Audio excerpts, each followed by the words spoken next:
a lot of faces already, and I can assure you there are many more faces behind the Future Forum, and we're just about to meet two others. Now, we heard from Ingrid Holfen that GIZ is certainly not starting from scratch when it comes to the digital transformation, which also involves a little bit of translation, you can believe me.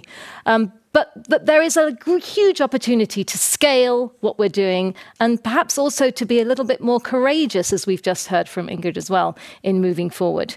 And to help us understand a little bit more about where we are, let's take a sneak preview at the Open Galaxy, the virtual marketplace that you're invited to visit all the way up to Thursday and beyond.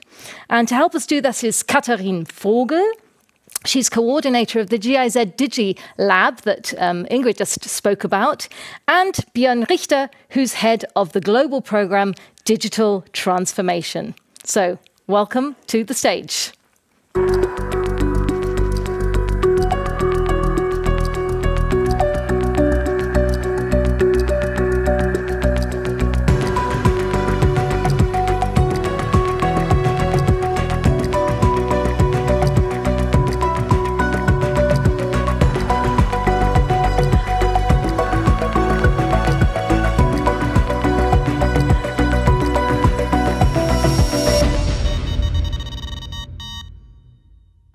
Here they are, and here they are with us in the studio. Welcome, Katharine and Björn. It's great in here, isn't it? But it would be nice, as someone has also written on one of our chats, it would be so good if everyone was in this room together. Well, we can imagine them. And what we're going to experience here in the next few minutes, and please comment on Wisembly if you would like, we'd love to hear your voices as well, is how GIZ is already producing measurable impact, but where we also see this incubation stage experimentation and maybe the opportunity for you to get on board as well. So let me start, Katharine, with you, if I may. So you're responsible for Data Lab, but also the Inno Fund. So let us know a little bit more about those two projects, please. Yes, thank you so much. It's really great to be here today to explain a little bit more about what we're already doing and how we contribute to digital transformation within GIZ. So the Innovation Fund really is a booster for creativity of the GIZ staff worldwide. Each year, people team up and develop new solutions, ideas for development challenges out there, and they hand in their ideas. They're really creative and inspiring. And when you imagine, like, the last 4 years already, I think 500 ideas have been handed in and presented to the audience and the jury.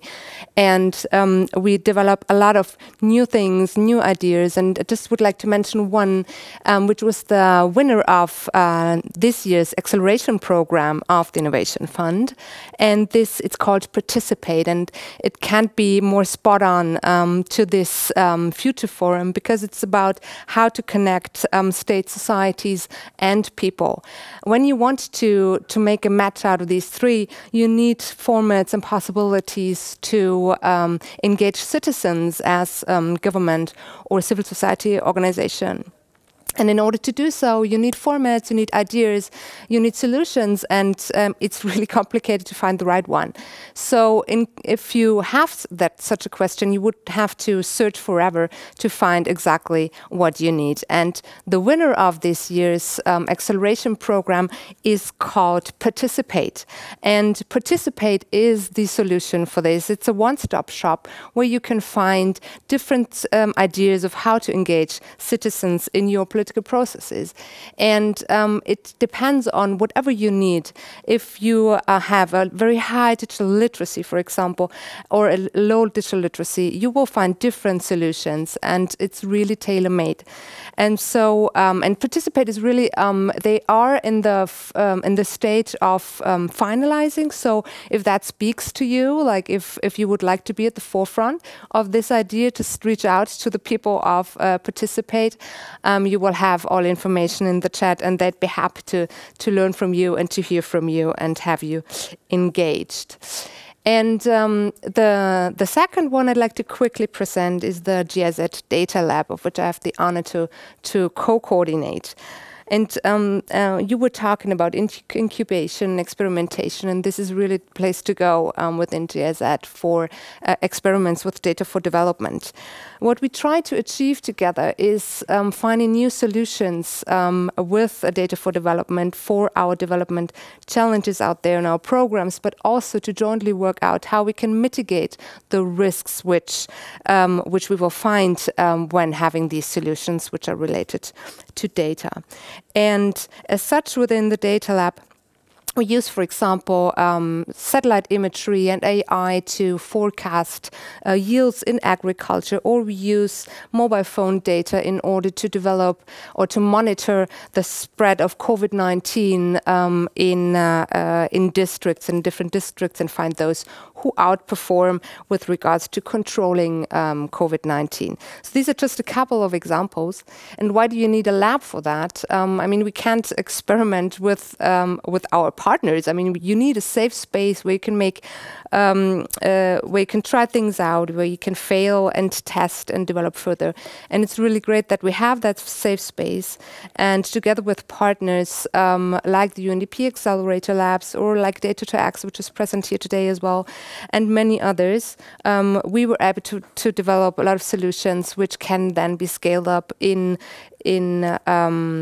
programs which address digital challenges, but also general sector programs which can benefit from the solutions. So that's in a nutshell 2 examples. Goodness, that's really, really impressive. But I think one of the things that impresses me most is it's almost like I feel I'm speaking to someone from Silicon Valley who's talking about, you know, incubation, experimenting, failing. Do you have fuck-up nights?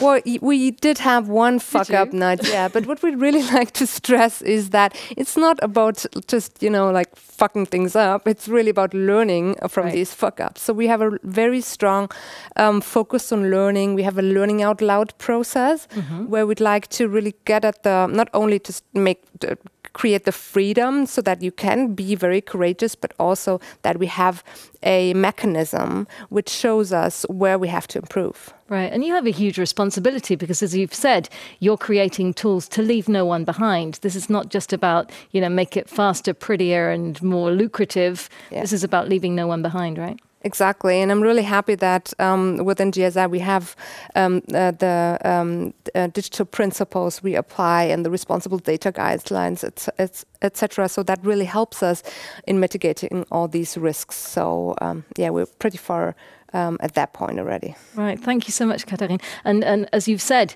come on board, join us, and you'll find information on that, ladies and gentlemen. When you go on Platz, someone has just written, Platz is great. When you go on Platz and you can see the virtual marketplace, and you'll be able to see these and other projects there. Björn, let's move to 2 other projects that are perhaps a little bit on a different part of the scale, the maturity scale of projects moving forward. GovStack and FAIR Forward. What can you tell us about what's special about these projects? Thanks. I think what is special about is that they try to take care on the digital transformation aspect. I think Ms. Hofen talked about using digital technologies for the achievement of the SDGs.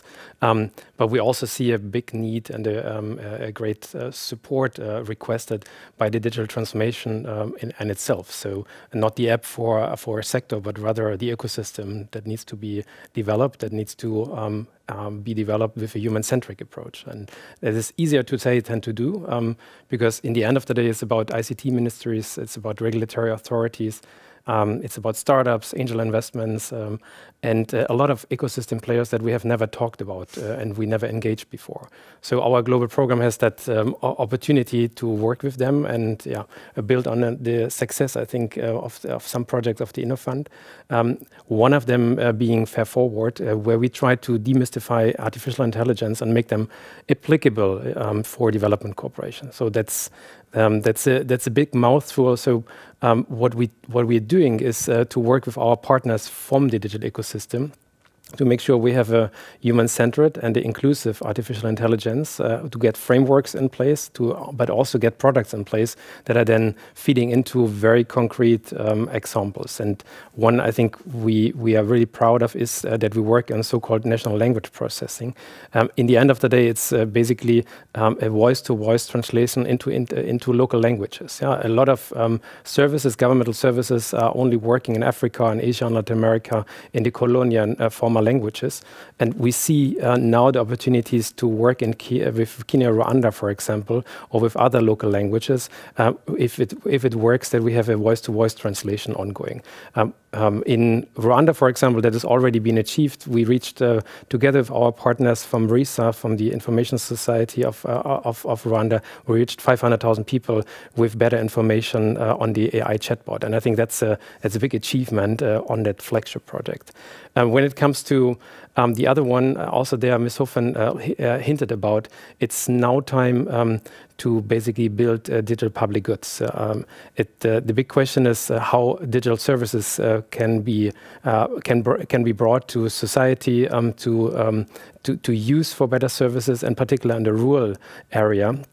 It is very much needed in order to get governmental services there. So here, the initiative GovStack that we, together with partners from Dial, from the International Telecom Union, but also from GSMA, the World Mobile Operator Network, we try to foster is around building ICT building blocks and making them apply. We have 4 countries we work with.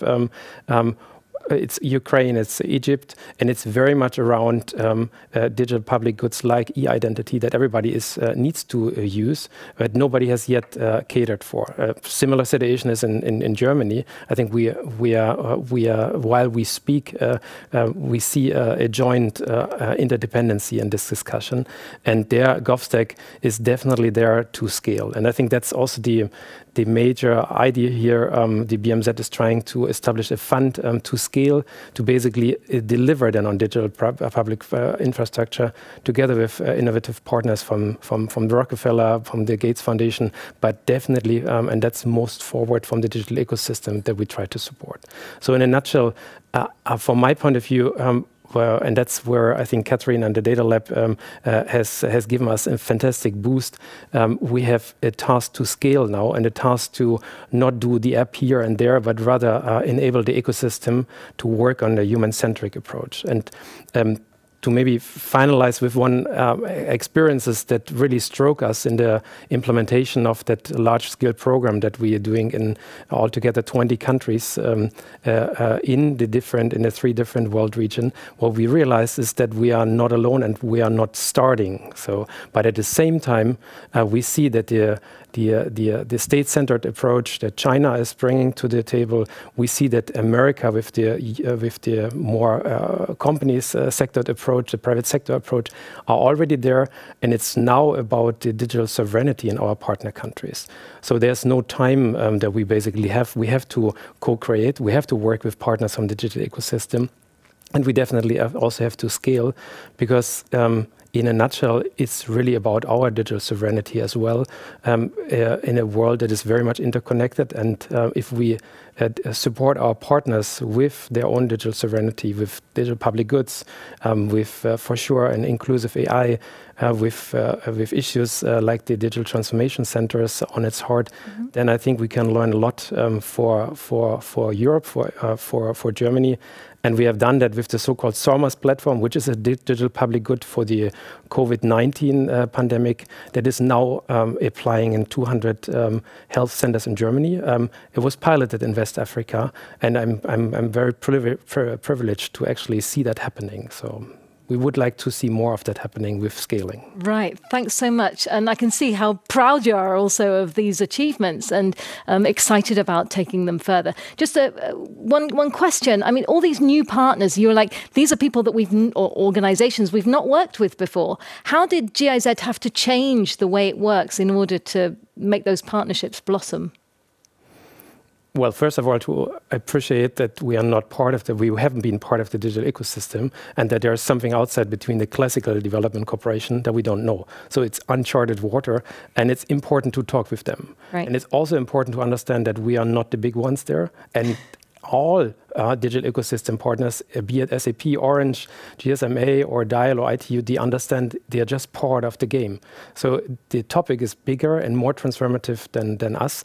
And if we learn that, then let's get this done and rather understand what the ecosystem is, what it needs, and what is our role. Every partner that we talk to, taking into consideration this geopolitical game that I hinted to, they say, is GIZ we can discuss with, is GIZ can have a platform. So let's give that platform and don't be shy. Let's really get it done. So wonderful. Thank you. These are great opportunities for new collaboration, as we heard from Ingrid before, and also for the scaling of these good practices. Before you go, I'm just going to ask everybody who's with us a question about what listening to these and other examples makes you feel in terms of how confident you are that we actually have an opportunity to move forward and change the world, basically, and contribute to a fair and sustainable digital transformation. So you've heard about some of the examples. You'll have the opportunity of seeing more. How confident are you right now? I'm going to ask the two of you how confident you are as well in a minute. Let's just see when we get some answers in. 10 stars is I'm mega confident. 1 star, I don't really think that GIZ and its partners can contribute effectively. Or are you somewhere in between?